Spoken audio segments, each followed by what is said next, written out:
lang eh, aanuhan mo ba ng 10? Grabe ka naman. Sa restaurant nga, nagtitip pa kayo eh. Tapos sa amin magugulay eh, tatawaran nyo pa kami.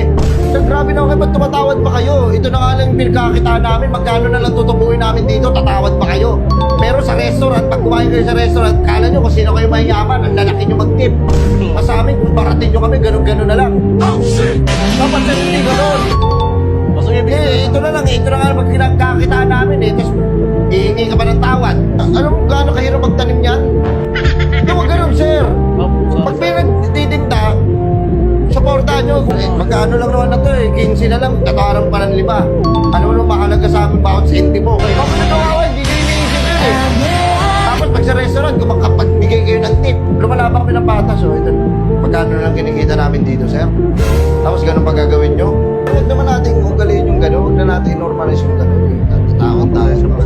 Okay dahil nagtitipid kayo, pero isipin nyo naman yung paghihirap ng tao. Paano nilakuin niya kung saan ba nila kinukuha yung mga yan, paano tanin ng mga ganyan-ganyan. Hindi, mararamdaman mo naman yun kung mahal talaga. Tsaka, siyempre, nanonood siguro ng balita kung